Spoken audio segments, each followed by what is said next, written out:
votre idée sortie pendant les vacances, et pas que pendant les vacances d'ailleurs, l'écomusée du Perche. J'ai le plaisir de recevoir Guillaume Collin, bonsoir. Bonsoir. Vous êtes médiateur culturel à l'écomusée du Perche et vous êtes venu avec Sarah Chardin, bonsoir. Bonsoir. Vous êtes chargée de communication donc, dans ce musée qui sera ouvert pendant les vacances, qui est ouvert évidemment tout au long de l'année, mais justement, on va en parler tout à l'heure, une fête, la fête de la pomme le 1er novembre.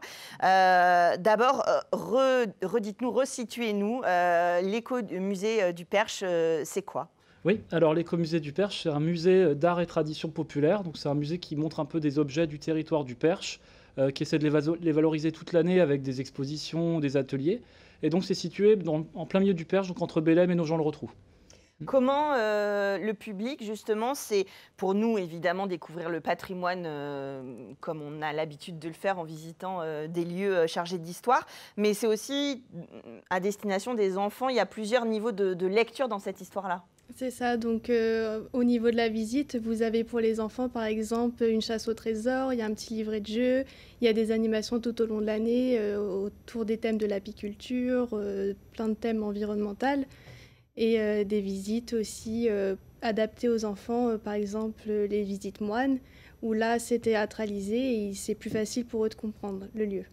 Alors, comment on appelle ça? C'est le bâtiment, historiquement, c'est quoi? C'est un prieuré. Un prieuré, En ouais. fait, voilà, le musée, il a un peu plus de 50 ans, il date de 72. Donc il y avait l'idée de valoriser les collections, les savoir-faire du Perche. Donc ça s'est d'abord installé dans l'église du prieuré, puis ça a permis petit à petit de sauver le bâtiment, de récupérer plein d'objets. Et puis donc on est un site double, il y a le bâtiment du musée maintenant qui date de la fin des années 80, et puis il y a le prieuré qui se visite aussi, et les deux sont en même temps sur le même site. Oui, ça permet à la fois de visiter le site et ce patrimoine-là, et puis bien sûr tout ce que vous apportez. Alors justement, il y a régulièrement des manifestations, et le vendredi 1er novembre, c'est férié, donc la plupart d'entre nous, nous sommes libres de notre programme. Et ben toute la journée, vous pouvez aller à la fête de l'arbre et du cidre.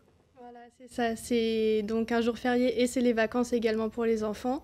Donc toute la journée, c'est une journée qui est gratuite. Donc il va y avoir plusieurs animations comme du pressage de pommes avec des chevals percherons. Il y a une cidreuse ambulante, il y a des balades en calèche, il y a des animations pour les enfants, des animations culinaires et créatives. Il y a également un spectacle à 15h, donc, qui est réalisé par le Manoir aux Histoires. Et toute la journée, donc les gens peuvent venir à n'importe quelle heure. Il y a de la restauration, il y a tout ce qu'il faut. Plein de choses. Est-ce que la pomme, là vous avez parlé du cidre, d'écraser des pommes, ça c'est très présent dans la mémoire du Perche? Oui, on a beaucoup d'objets, même dans les collections du musée, qui sont liés à l'activité autour de la pomme. Donc c'est tout ce qui était les alcools de pomme, donc surtout le cidre notamment. Il y avait pas mal de pressoirs, de grugeoires, des choses qui sont liées. Alors le grugeoir, oui, j'ai vu ça, en fait, c'est ce qui permet d'écraser les pommes, c'est ça? Oui, alors en fait, il y a une première étape quand on fait du jus de pomme ou du cidre. On fait d'abord on broie les pommes, et puis ensuite on prend les morceaux de pommes broyés, puis on les presse dans un pressoir. Après, on va en tirer le jus pour ensuite pouvoir avoir le jus de pomme. Donc la première étape, c'est avec le grugeoir et les chevaux, c'est ça? Et du coup, le 1er novembre, il y a un cheval qui va faire tourner un mécanisme pour faire marcher le grugeoir, pour montrer un petit peu comment ça se faisait au début du siècle dernier. Donc ça, c'est une histoire de chez nous. Il y a un alambic aussi, des balades. Donc c'est vrai que ça permet de découvrir des choses comme là, on en apprend ce soir. Et puis, voilà, de passer un bon moment aussi en famille, entre amis, c'est assez ludique. Oui, c'est ça. Le spectacle, Histoire à tomber dans les pommes, évidemment. Là aussi, des histoires. L'idée, c'est pareil, c'est de mélanger tout ce patrimoine avec voilà, des histoires d'aujourd'hui, puis de passer un temps ensemble convivial. Oui, c'est ça. En fait, l'idée, c'est de vraiment que ce soit ouvert à toute la famille. Donc, il y a des choses, des pièces de théâtre qui sont adaptées aux enfants, et puis les balades en cheval, et puis aussi des choses plus pour les adultes. Donc, il y a des bourses au greffon, on voit aussi des artisans. Il y a pas mal de personnes, ça fourmille un petit peu partout sur le site ce jour-là. Bon, l'alambic, oui, en effet, c'est plutôt pour les adultes. On va pas, voilà. Ça fait quand même, là, vous avez depuis janvier 13 000 visiteurs, donc ça continue d'augmenter, j'imagine. C'est quand même une belle reconnaissance de votre travail. Oui, on essaie de faire des activités qui sont en lien un petit peu avec l'actualité aussi, puis de faire venir des gens tout au long de l'année. Donc on a beaucoup de scolaires qui viennent. Et puis l'été, il y a beaucoup de touristes. Et puis il y a aussi des gens qu'on essaie de faire venir du territoire. Parce que c'est vrai que souvent sur le territoire, les gens du Perche même viennent un peu moins dans les musées qu'ils connaissent où ils sont déjà venus plusieurs fois. Donc l'idée, c'est de fidéliser tout le monde et on fait des ateliers pour ça. Oui, d'avoir des animations pour revenir en fait sur le site, parce que même si on connaît, voilà, c'est toujours différent. Alors déjà, de toute façon, du fait des conditions, des météos, des gens avec qui on partage, c'est toujours différent de toute façon. Mais là, vous avez un programme qui est assez dense, hein. Je vous invite à aller voir sur le site internet. Et puis, vous êtes à l'initiative, et ça, on en parle dans Culturel chaque année, de Tout Feu, Tout Flamme. Oui, c'est ma collègue qui gère ça cette année aussi. Oui, donc c'est une animation, un festival plutôt qui a été créé il y a une vingtaine d'années, qui essaye de rassembler en fait un peu les offices de tourisme, tous les acteurs du Perche, à une saison qui est un petit peu plus hivernale où les gens sortent moins. Et donc on essaye de les rassembler pour des moments chaleureux autour du feu, toujours autour de la lumière et de la chaleur. Oui, c'est ça, il y a des visites à la bougie, au coin du feu, des concerts, des choses comme ça un peu chaleureuses. C'est vrai qu'il y a des lieux, alors il y a des lieux saisonniers, il y a des lieux qui ne sont pas ouverts aussi en basse saison, mais il s'en passe des choses. Culturelles, c'est toute l'année, je le sais bien, je suis bien placée pour le savoir. Donc c'est vrai qu'on peut toujours trouver une sortie, une rencontre à faire. Et c'est vrai qu'au début de l'année, c'est un peu la reprise du coup des sorties. Donc vous viendrez nous en parler.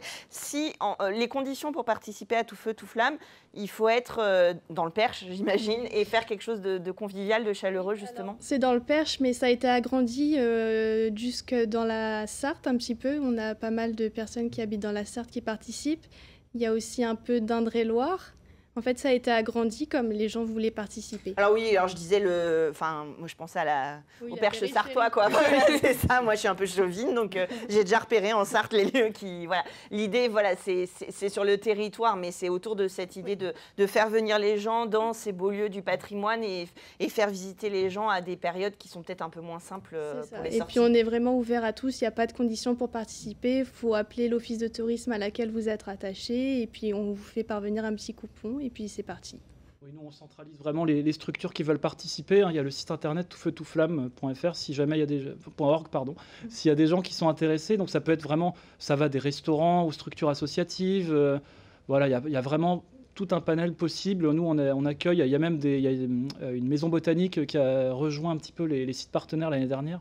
Donc on est vraiment ouvert à tous, donc c'est pour faire vivre le territoire du Grand Perche. Donc on est sur 4 départements, 3 régions, on est vraiment au centre de plein de choses. Oui, c'est une pierre angulaire en fait, exactement. Un peu quand même. Voilà, c'est the place to be.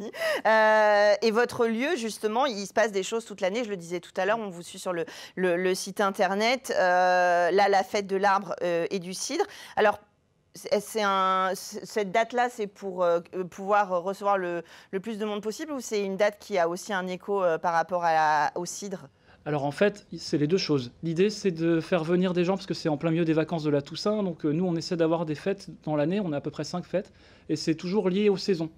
Donc on a une fête qui est liée à l'automne, donc à la pomme, au pressage de la pomme, qui est la récolte des pommes, c'est en ce moment. Donc voilà, c'est l'idée de faire écho à ça, puis en étant dans une période de vacances. Et puis par exemple l'hiver, on va avoir plutôt un marché de potiers, donc des cuissons de poterie, des choses comme ça, plutôt liées à Tout Feu, Tout Flamme en plus au mois de février.